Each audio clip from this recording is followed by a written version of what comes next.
A catchment area of the city is 150 hectares and intensity of rainfall is 4 centimeters per hour.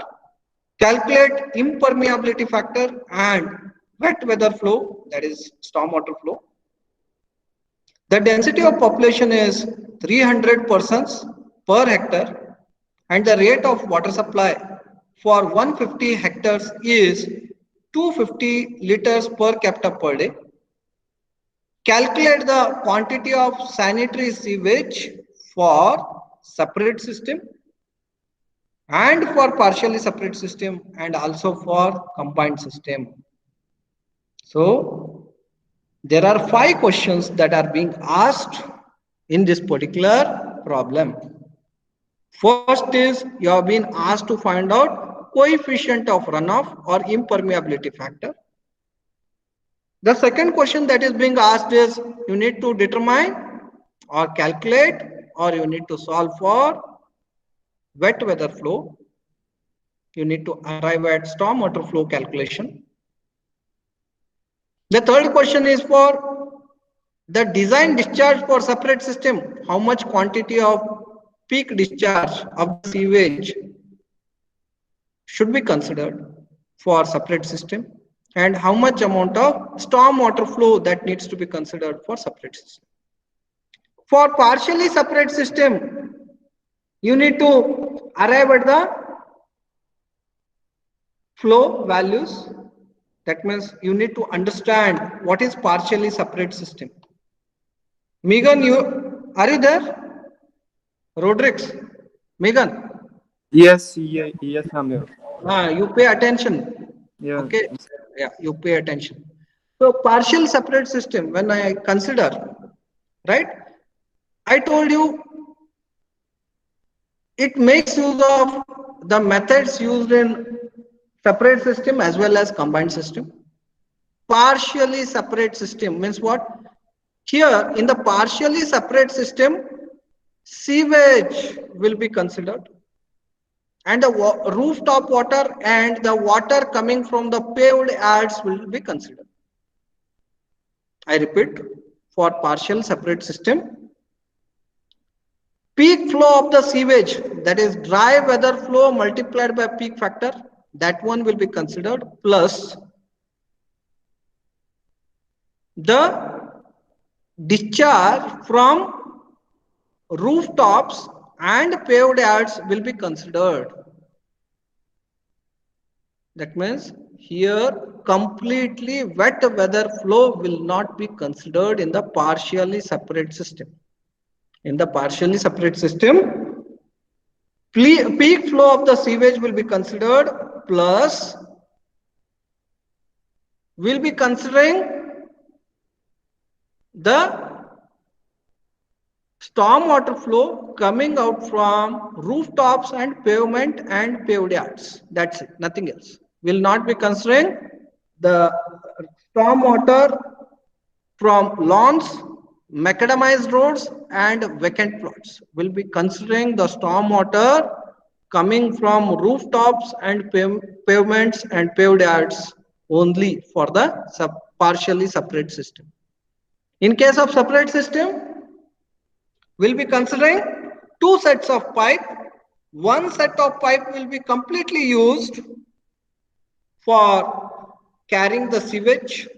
One more set of the pipe will be used for carrying the stormwater, that is wet weather flow. In case of partial separate system, we'll be making use of only one sewer line, wherein we are going to have the peak flow of the sewage and storm water from the rooftops and pavement and paved yards. That's it. The fifth question is in terms of calculation of the quantity of the sewage and storm water flow for combined system. If I'm talking about combined system, so combined system carries both storm water as well as the sewage. That means the design discharge for combined system is going to be peak flow of sewage plus WWF. That's it. So that means This is what the solution is going to be like. Okay.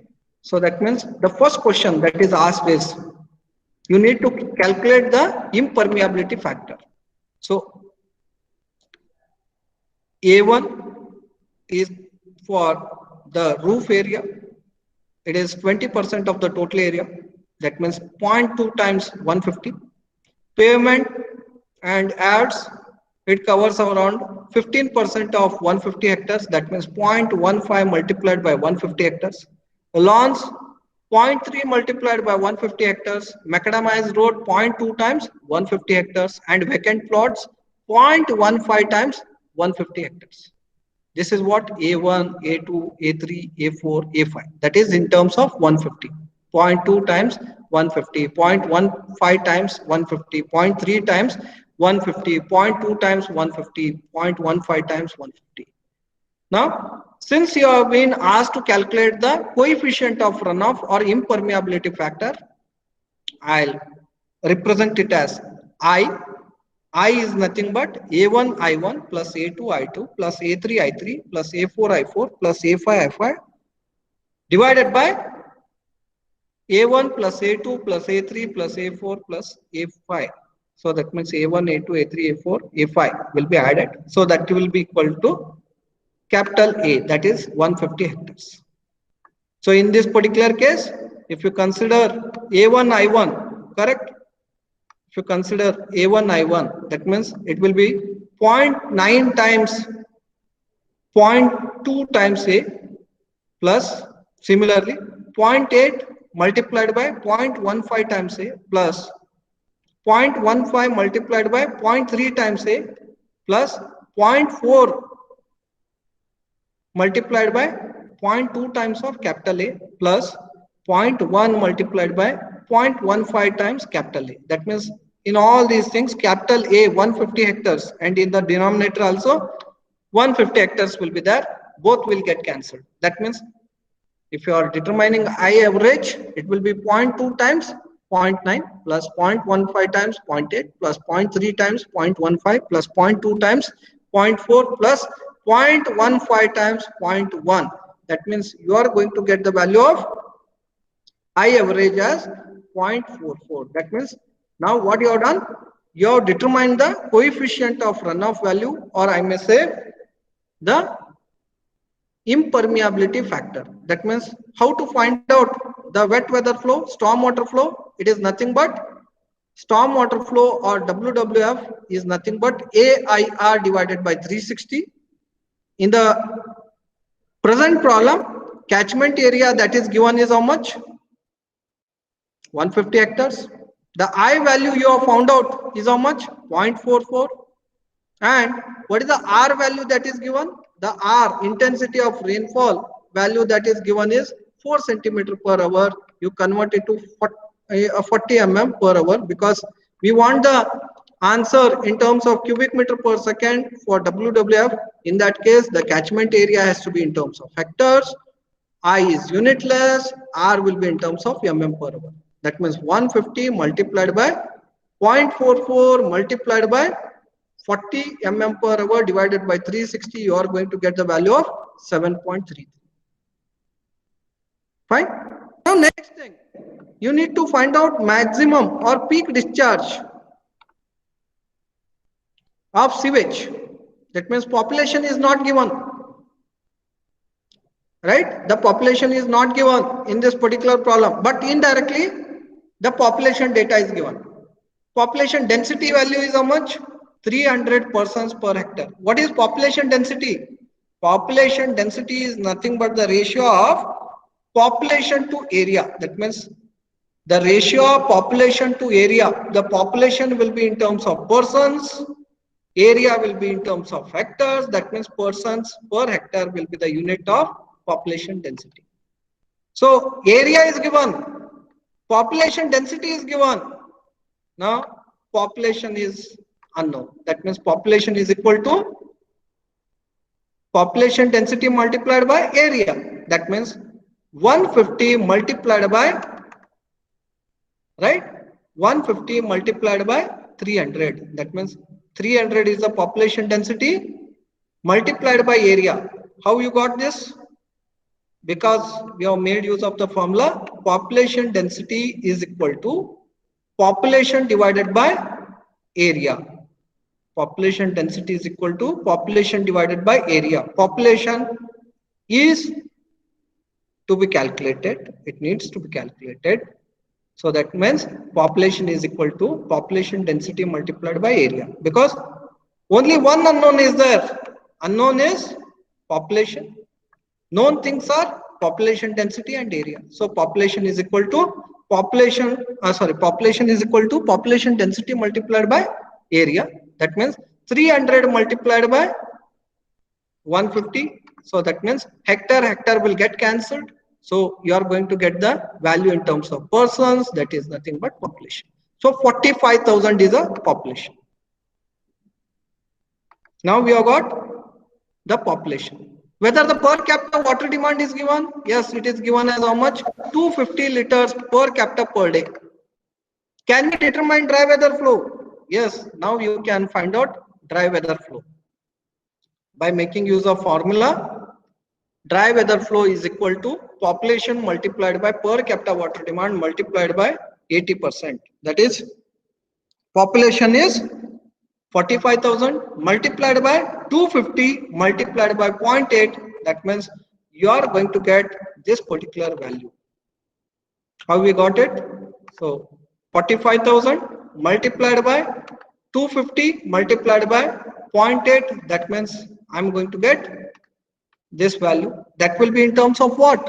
Liters per day. You convert it in terms of cubic meter per second. That means how you will be converting it to first cubic meter per day. Whatever the value we have in terms of liters per day divided by 1000 is going to give a value in terms of cubic meter per day. That means I'll be dividing this value by 1000, because 1 liter is nothing but 1 divided by 1000 cubic meter. That means this value divided by 1000, that means I'm going to get 9000 cubic meter per day. I'll be converting day to second. That means this 9000 will be divided by 24 hours. 1 hour is nothing but 3600 seconds. That means I'm going to get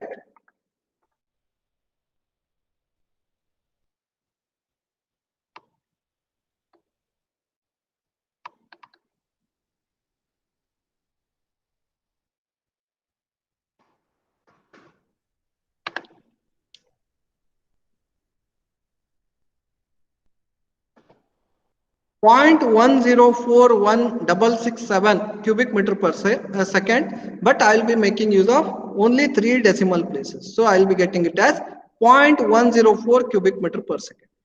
Are we going to use this dry weather flow for design of sewers? Indirectly, yes. Directly, no. Because we need to multiply dry weather flow by peak factor. That means what should be the peak factor for the present case? The population that we have got is how much? 45,000. Right? So that means it is more than 20,000. That means we cannot make use of peak factor 3 now. If the population is between 20,000 to 50,000, what is the peak factor? It will be 2.5. That means whatever the dry weather flow we have got, 0.104 multiplied by 2.5. Why 2.5? Because the population is 45,000. For the population lying between 20,000 to 50,000 number, the peak factor will be 2.5. So I have considered 2.5 here. So that means 2.5 multiplied by 0.104, I am going to get 0.26 cubic meter per second. Now what you have done? Now you have found out I value, coefficient of impermeability or coefficient of runoff. So already we have discussed how to find out coefficient of runoff or coefficient of impermeability. Then we have found out wet weather flow. After that, we have determined dry weather flow. By multiplying dry weather flow with 2.5 as a peak factor, we have got peak flow, that is nothing but maximum flow. So now, can we have the answer for separate system? Yes, because separate system will consist of two sets of pipes, one for the peak flow of the sewage and one for the wet weather flow, that is stormwater flow. That means we are going to answer the question for separate system. That means if I consider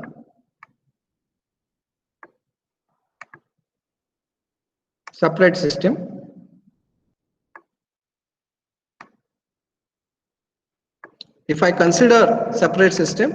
so the design discharge for this particular separate system will be, for the wet weather flow, the value is going to be 7.33 cubic meter per second, which will be used for design of stormwater drains. If I am designing sewers for carrying sewage in the separate system, it is nothing but peak flow, which is 0.26 cubic meter per second. That means for third question we have answered. Now coming to combined system. Combined system is nothing but peak flow of the sewage plus wet weather flow. That means 7.33 plus 0.26 will be the design flow for combined system. What about partially separate system? Partially separate system is nothing but peak flow of sewage plus storm water drain from roof and paved areas. Now that means we know the value of peak flow of sewage. How much it is? It is 0.26 cubic meter per second. But have you found out the value for storm water drained from rooftop and paved yards? No. That means we need to do that. That means it is going to be a separate set of calculation. How to do that? For doing the calculation for the stormwater drains that is being drained from rooftops and paved yards, so what you need to do is you need to consider the coefficients for the stormwater that is coming from rooftops and the paved yards. So the coefficient of permeability, coefficient of impermeability or coefficient of runoff for rooftop, it is 0.9, and for the paved yard it is 0.8, and the area covered by rooftop is 20% and the area covered by paved yards is 15%. So that means now instead of going for full stormwater flow, I'll be going for only rooftops and paved yards. That means I'll be considering A1 I1 plus A2 I2 divided by A1 plus A2. I repeat, for partial separate system, I'll be considering the area covered by rooftops, area covered by paved yards, coefficient of runoff for rooftops and coefficient of runoff for paved yards. That means 0.2 multiplied by 150 is a A1 value, multiplied by 0.9 is going to give me A1 I1, plus 0.15 multiplied by 150 is going to give me A2. For determining A2 I2, 0.15 multiplied by 150 multiplied by 0.8 divided by A1 plus A2, because we are considering only two areas. So that means I need to find out that. So that means for doing that,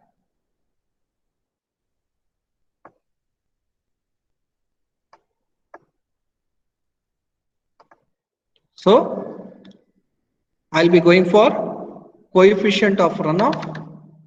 So here I'll be determining 0.2 multiplied by 0.9 multiplied by 150 plus 0.15 multiplied by 0.8 multiplied by 150. Now here you can consider this particular average value. Okay, so A1 plus A2, that means A1 is how much? 0.2 times 150 plus A2 is how much?